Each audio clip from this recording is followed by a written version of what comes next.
আমার প্রভুকে বাণীবাহক বলা অপমানজনক। দাঁড়ান দাঁড়ান, আপনি মানুষকে উত্তর দিতে দেন না? তার মানে আপনি মানুষকে বোকা বানাচ্ছেন, ঠিক না ভুল?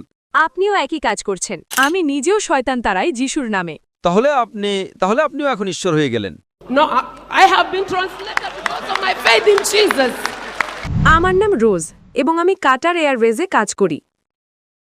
আমার প্রশ্নটি হল, আমি শুনেছি আপনি ধর্ম নিয়ে অনেক কথা বলেন এবং আমি বাইবেলের কথা বলবো কারণ আমি সেটাই জানি।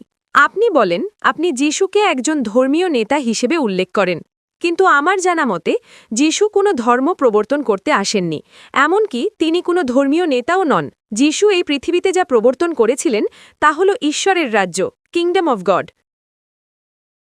দ্বিতীয় প্রশ্ন, হয়তো আপনি বিস্তারিত বলতে পারবেন ঈশ্বরের ধর্ম কোনটি? কারণ আমি যতদূর গবেষণা করেছি আমি বুঝতে পেরেছি যে যিশু, যিনি আমার প্রভু এবং মুক্তিদাতা, তিনি এগুলোর কোনোটাই প্রবর্তন করেননি।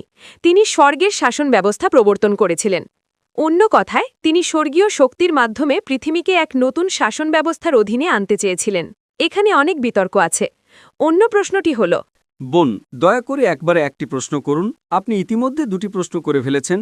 উত্তর দেওয়ার পর আপনি পরের প্রশ্নটি করতে পারবেন। ঠিক আছে। একবারে একটি। বোন দুটি প্রশ্ন করেছেন এবং আমার মনে হয় তিনি একজন খ্রিস্টান। তিনি বলেছেন যে আমি বলেছি যিশু একজন ধর্মীয় নেতা ছিলেন। আমি কখনোই এমনটা বলিনি। আমি কখনোই বলিনি যে যিশু আলাইসাল্লাম একজন ধর্মীয় নেতা ছিলেন। আমি বলেছি তিনি ছিলেন ঈশ্বরের একজন নবী, ঈশ্বরের বাণীবাহক, এবং ধর্মীয় নেতার মধ্যে আকাশ পাতাল পার্থক্য রয়েছে। একজন ঈশ্বরের বাণীবাহক অনেক বেশি মর্যাদাবান। আজকের পৃথিবীতে অনেক ধর্মীয় নেতা আছেন। যীশুখ্রিস্ট আলাইসাল্লাম ছিলেন ঈশ্বরের একজন বাণীবাহক, এবং আপনি আপনার প্রশ্নে বলেছেন যে তিনি আপনার প্রভু এবং মুক্তিদাতা। তাই প্রথমে বোন আপনাকে বলি, ইসলামই একমাত্র অখ্রিস্টান ধর্ম যা যীশুখ্রিস্ট আলাইসাল্লামকে বিশ্বাস করাকে ঈমানের অবিচ্ছেদ্য অংশ মনে করে। কোনো মুসলমান প্রকৃত মুসলমান হতে পারে না যদি সে যীশুখ্রিস্টকে আলাইসাল্লামকে বিশ্বাস না করে।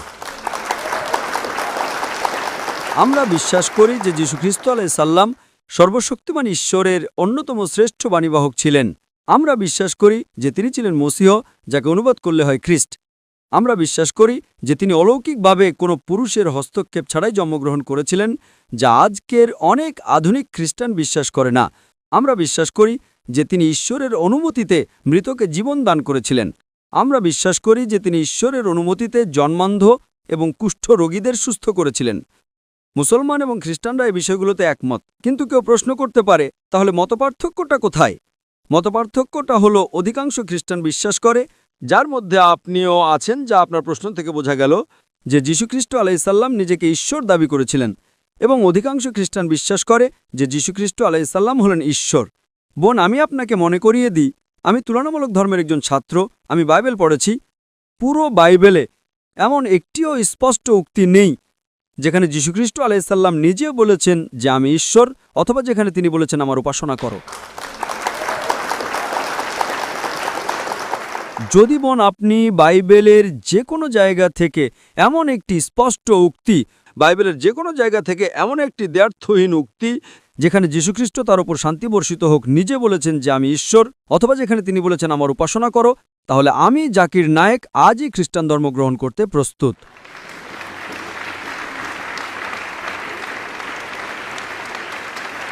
স্যার, আপনাকে এই কথাটা বলতে অনেকবার শুনেছি। আমি অন্য মুসলমানদের পক্ষ থেকে কথা বলছি না। আমি নিজের জীবন বাজি রাখতে প্রস্তুত। এমন একটিও স্পষ্ট উক্তি নেই। আমার প্রশ্নটা ভালোভাবে শুনুন, আমার চ্যালেঞ্জটা পরিষ্কারভাবে শুনুন বোন। এমন একটিও দ্ব্যর্থহীন উক্তি নেই, এমন একটিও স্পষ্ট উক্তি নেই যেখানে যীশুখ্রিস্ট আলাইসাল্লাম, তার উপর শান্তি বর্ষিত হোক, নিজে বলেছেন যে আমি ঈশ্বর, অথবা যেখানে তিনি বলেছেন আমার উপাসনা করো। জি বোন, বলুন। স্যার, আমার কাছে এর উত্তর আছে। বাইবেলের জন বইয়ে বলা হয়েছে যে শুরুতে ছিল বাক্য, বাক্য ছিল ঈশ্বর এবং বাক্য ছিল ঈশ্বরের সাথে, এবং বাক্য মাংসে পরিণত হল। আমি আপনাকে যেটা জানাতে চাই সেটা হলো। দাঁড়ান বোন, এটা আমার চ্যালেঞ্জ আদৌ পূরণ করে না। আপনি বইয়ের নাম বলুন, আমি আপনাকে রেফারেন্স উদ্ধৃতি দেব। আপনি গসপেল অব জন অধ্যায় 1 অনুচ্ছেদ 1 থেকে উদ্ধৃত করছেন, এবং বাক্য মাংসে পরিণত হল কথাটি আছে অনুচ্ছেদ 11, 12, 13-তে। আপনি শুধু বইয়ের নাম উদ্ধৃত করছেন। আমি আপনাকে অধ্যায় নম্বর এবং অনুচ্ছেদ নম্বর দিচ্ছি। উত্তর দিন। দাঁড়ান। আপনি মানুষকে উত্তর দিতে দেন না? আমি উত্তর দিচ্ছি বাক্য ঈশ্বর হলেন এটা কি বলে কিন্তু বোন এই কথাটা কি যিশু আলাইসাল্লাম বলেছিলেন এবং উত্তর হলো না আমার চ্যালেঞ্জটা কি বাইবেলের যে কোনো জায়গা থেকে এমন একটিও স্পষ্ট উক্তি নয় এমন একটিও দ্ব্যর্থহীন উক্তি নয় যেখানে যীশুখ্রিস্ট আলাইসাল্লাম নিজে বলেছেন মানে সেটা লাল রঙের লেখা থাকার কথা রেড লেটার বাইবেল নামে একটা বাইবেল আছে আপনি যদি খ্রিস্টান হন তবে হয়তো জেনে থাকবেন লাল অক্ষর মানে যীশুখ্রিস্ট আলাইসাল্লাম নিজে বলেছেন গসপেল অব জন অধ্যায় 1 অনুচ্ছেদ 1 থেকে 13 লাল রঙে লেখা নেই আমি এটার উত্তর দেব স্যার আপনাকে এই কথাটা বলতে অনেকবার শুনেছি দাঁড়ান আমাদের উত্তর দিতে দিন সবার আগে আপনি আমার চ্যালেঞ্জ পূরণ করেননি এটা যীশুখ্রিস্ট আলাইসাল্লাম নিজে বলেছেন এমন হতে হবে এগুলো যিশুর কথা নয় এগুলো ফাইলো নামের একজন ইহুদির কথা ঠিক এটি ফাইলো নামের একজন ইহুদির কথা এবং তিনি কখনো এর জন্য ঈশ্বরত্বের দাবি করেননি তবু আমি আপনাকে সাহায্য করব এটা কি বলে শুরুতে যাই হোক আপনার উদ্ধৃতি সঠিক ছিল না আমি আপনাকে হুবহু উদ্ধৃতি দেব গসপেল অব জন অধ্যায় 1 অনুচ্ছেদ 1 বলে শুরুতে ছিল বাক্য ছিল ঈশ্বরের সাথে এবং বাক্যই ছিল ঈশ্বর In the beginning was the Word was with God, and the Word was God. এবং পরবর্তীতে এটা বলে বাক্য মাংসে পরিণত হলো যদি আপনি একমত হন যে বাক্য ঈশ্বর এবং যদি আপনি বাক্য শব্দটাকে ঈশ্বর দিয়ে প্রতিস্থাপন করেন তবে এর অর্থ দাঁড়ায় শুরুতে ছিল বাক্য হয়ে যায় শুরুতে ছিল ঈশ্বর ছিলেন ঈশ্বরের সাথে আপনি কি বলতে চাইছেন যে সেখানে দুজন ঈশ্বর ছিলেন না কারণ ঈশ্বরের বাক্য স্যার আমাকে শেষ করতে দিন প্রশ্নটা আপনি করেছেন আপনি মানুষকে উত্তর দিতে দেন না আপনি প্রশ্ন করেছেন আমি উত্তর দিচ্ছি আমার উত্তর শেষ করার পর আপনি উত্তর দিতে পারবেন আপনি মাঝখানে বাধা দিতে পারেন না আপনি যখন কথা বলছিলেন তখন কি আমি বাধা দিয়েছিলাম হ্যাঁ কি না না এখন যখন আমি উত্তর দিচ্ছি তখন কেন বাধা দিচ্ছেন আমাকে উত্তর শেষ করতে দিন তারপরে আপনি উত্তর দেবেন প্রথম পয়েন্ট আপনি আমার চ্যালেঞ্জ পূরণ করেননি এটা যীশুখ্রিস্ট আলাইসাল্লামের নিজের কথা নয় আপনার পুরো যুক্তি এখানে বাতিল হয়ে যায় তবু আমি উত্তর দিচ্ছি আপনি বলেননি আপনার বলা উচিত ছিল দুঃখিত ডক্টর জাকির নায়েক এটি যীশুখ্রিস্ট আলাইসাল্লামের কথা নয় আপনি কি সেটা বলেছেন না আমাকে কথা বলতে দিন আপনি সৎ নন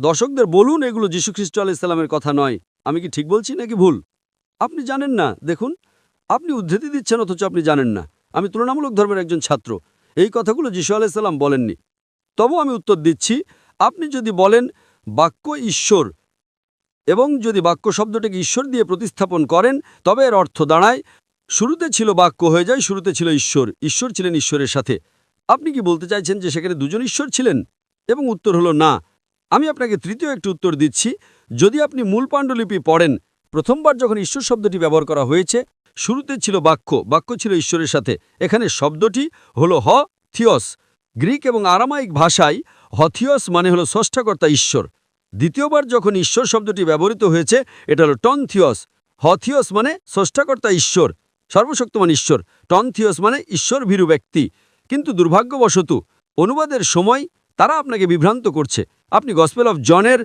মূল পাণ্ডুলিপিতে যান অধ্যায় 1 অনুচ্ছেদ 1 প্রথমবার যখন ঈশ্বর শব্দটি ব্যবহৃত হয়েছে এটা থিওস যার অর্থ স্রষ্টাকর্তা ঈশ্বর দ্বিতীয়বার যখন এটি ব্যবহৃত হয়েছে এটা টনথিয়স যার অর্থ একজন ঈশ্বরভীরু ব্যক্তি তাই এর অর্থ দাঁড়ায় শুরুতে ছিল বাক্য ছিল ঈশ্বরের সাথে এবং বাক্যটি ছিল একজন ঈশ্বরভীরু ব্যক্তি অর্থাৎ ঈশ্বরের একজন বাণীবাহক নবী বোন আপনি কি বুঝতে পারছেন না এটাকে বলে আপনি ইংরেজি বোঝেন না আপনি বলুন আমি যা বলেছি তা ভুল আমি আপনার পণ্ডিতদের উদ্ধৃতি দিচ্ছি আমি আপনার বাইবেল থেকে বলছি আপনি যে কোনো রেড লেটার বাইবেল নেন এই কথাগুলো লাল রঙে নেই পয়েন্ট নাম্বার 1 আপনি গ্রিক এবং আরামাইক ভাষায় যান বোন আপনি কি গ্রিক জানেন না আপনি কি গ্রিক এবং আরামাইক জানেন বাইবেল কি ইংরেজিতে নাজিল হয়েছিল বোন হ্যাঁ এটা গ্রিক ছিল গ্রিক এবং আরামাইক তো মূল শব্দটি হলো হথিয়স আপনি কি জানেন হথিয়স মানে কি বাড়ি গিয়ে গুগলে খুঁজুন হথিয়স হয়তো আমি আপনাকে ধোকা দিচ্ছি আচ্ছা স্যার দাঁড়ান হথিয়স মানে সৃষ্টিকর্তা ঈশ্বর টন হথিয়স মানে একজন খোদা অর্থাৎ ধার্মিক ব্যক্তি তার মানে আমি যদি একমত হই এটি বলে যীশুখ্রিস্ট ছিলেন ঈশ্বরের একজন বাণীবাহক আপনি কি তাতে বিশ্বাস করেন না তিনি বাণীবাহকের চেয়েও বড় তিনি শুধু একজন বাণীবাহক নন আমার প্রভুকে বাণীবাহক বলা অপমানজনক দাঁড়ান কিন্তু আগে বলুন যে আপনি যা উদ্ধৃত করেছেন তা ভুল স্যার কিছু প্রমাণ করার জন্য আমরা কিছু প্রমাণ করব আপনি মেনে নিন যে এটা ভুল তারপর আমরা পরের প্রশ্নে যাব আমি একমত নই তার মানে আপনি যা বলেছেন সেটা যিশুর কথা নয় তার মানে আপনি মানুষকে বোকা বানাচ্ছেন ঠিক না ভুল আপনিও একই কাজ করছেন। আপনি ভেবেছিলেন আমি জানি না, ঠিক? না স্যার, আমি এখানে জ্ঞান প্রদর্শন করতে আসিনি, আমি সত্য প্রদর্শন করতে এসেছি। এটা জ্ঞানের প্রশ্ন নয়, এটা বাইবেলের প্রশ্ন। আপনি বিশ্বাস করেন বাইবেল ঈশ্বরের বাণী, ঠিক? হ্যাঁ, আমি করি। আমি বিশ্বাস করি না এটা ঈশ্বরের বাণী। যদিও আপনি বিশ্বাস করেন বাইবেল ঈশ্বরের বাণী, আমি আপনার চেয়ে বাইবেল বেশি জানি, ঠিক? বাইবেল জানা এক জিনিস আর বাইবেলের ওহী বা উপলব্ধি পাওয়া আরেক জিনিস। কারণ আপনি জানেন, যখন যিশু এসেছিলেন তখন যারা তাকে চিনতে পারেনি তারা ছিল ধর্মীয় নেতারা। তারা বড় ভুল করেছিল। তারা জানত না তিনি কে ছিলেন, কারণ তিনি গোপন ছিলেন। আর নিউ টেস্টামেন্টের কাজ। বোন, আপনি বাইবেলের এমন একটা জায়গা দেখান যেখানে কোনো স্পষ্টতা ছাড়া, দ্ব্যর্থহীন বা একেবারে পরিষ্কার বক্তব্যে, যেখানে যীশুখ্রিস্ট তার উপর শান্তি বর্ষিত হোক নিজে বলেছেন আমি ঈশ্বর, অথবা যেখানে তিনি বলেছেন আমার উপাসনা করো, আমি খ্রিস্টান ধর্ম গ্রহণ করতে প্রস্তুত। সহজ চ্যালেঞ্জ। আর আপনি বাইবেলের এই বিশাল গ্রন্থ থেকে একটা আয়াত দেখাতে পারছেন না। আমাকে একটা প্রশ্ন করতে দিন স্যার। আপনি কি নিজেকে আপনার কথা থেকে আলাদা করতে পারেন? দুঃখিত। আপনি কি ডক্টর জাকির নায়েককে তার কথা থেকে আলাদা করতে পারেন? আপনি কি ডাক্তারকে আলাদা করতে পারেন? আপনি কি নিজেকে আপনার কথা থেকে আলাদা করতে পারেন? কিন্তু আমি পারি বা না পারি তাতে কি আসে যায়? দেখছেন, আপনি বুঝতে পারছেন না। যিশু হলেন ঈশ্বরের বাণী, যিনি রক্ত মাংসের রূপ নিয়েছেন। কিন্তু ধর্মীয় মনন বা মস্তিষ্ক পঞ্চ ইন্দ্রিয়ের ধরাছোঁয়ার অনেক ঊর্ধ্বে। যিশু ঈশ্বরের বাণী এবং তিনি নিজেই ঈশ্বর। বাইবেল বলে তিনি তাকে এমন এক নাম দিয়েছেন যা অন্য সব নামের ঊর্ধ্বে, যা হল ঈশ্বরের বাণী। প্রত্যেক নবী তার সময়ের ঈশ্বরের বাণী। মুসা ঈশ্বরের বাণী ছিলেন, যিশু ঈশ্বরের বাণী ছিলেন, ইব্রাহিম ঈশ্বরের বাণী ছিলেন, নবী মোহাম্মদ ঈশ্বরের বাণী। তাহলে সমস্যাটা কোথায়? প্রত্যেক নবী তার সময়ের ঈশ্বরের বাণী। যীশুখ্রিস্ট তার উপর শান্তি বর্ষিত হোক, এর মধ্যে এমন কি পার্থক্য আছে? আপনি আপনার বাইবেল থেকে একটা উক্তি দেখাতে পারছেন না যেখানে যিশু বলেছেন আমি ঈশ্বর, অথবা যেখানে তিনি বলেছেন আমার উপাসনা করো। আর আপনি এখন উদ্ধৃতি দিচ্ছেন। যিশু যা করেছেন তা আর কোনো নবী করেছেন? আমার কাছে এর উত্তর আছে স্যার। বাইবেলের বাণী শুরুর সময় থেকে যিশুর সময় পর্যন্ত আপনি যাদের নবী বলেন তাদের মধ্যে এমন কাউকে দেখান যার শয়তান তাড়ানোর ক্ষমতা ছিল বা অসুস্থদের সুস্থ করার ক্ষমতা ছিল। কেন? কারণ শুরুতে ঈশ্বরেরই একমাত্র ক্ষমতা ছিল শয়তানের মোকাবিলা করার, স্বর্গে মানুষের পতনের পর থেকে। কিন্তু মানুষের পরিত্রাণের জন্য এই বিষয়গুলো গোপন রাখা হয়েছিল।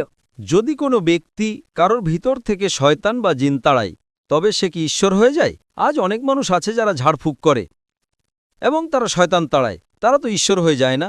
তারা যিশুর কাছ থেকে সেই ক্ষমতা পেয়েছে। আজ বোন, এমনকি এই কাতারেও অনেক মানুষ আছে যারা রুকাইয়া করতে পারে এবং মানুষের ভিতর থেকে শয়তান বের করতে পারে। এটা তাদের ঈশ্বর বানায় না। আমি নিজেও শয়তান তাড়াই যিশুর নামে। ও, তাহলে আপনিও এখন ঈশ্বর হয়ে গেলেন। No, I have been translated because of my faith in Jesus. না, যিশুর প্রতি আমার বিশ্বাসের কারণে আমি পরিবর্তিত হয়েছি। বাইবেল বলে, শুনুন। আমি আপনার সাথে একমত। আপনি যদি বাইবেল পড়েন, ইনজিলে যখন যীশুখ্রিস্ট আলাইহিসসালাম মৃত লাজারাসকে জীবন দান করেন, তিনি সর্বশক্তিমান ঈশ্বরের কাছে প্রার্থনা করেছিলেন। যীশুখ্রিস্ট তার উপর শান্তি বর্ষিত হোক যত অলৌকিক কাজ করেছেন তিনি ঈশ্বরের নামেই করেছেন, তিনি নিজের ক্ষমতায় করেননি। আপনি আমাকে উত্তর দেননি। দুঃখিত, আমাদের হাতে সময় নেই। আপনি হল ভাড়া করে কালকে একটা লেকচার দিতে পারেন, এটা প্রশ্ন উত্তরের সময়। আপনি আমাকে উত্তর দেননি sir. Okay, can we have the next question?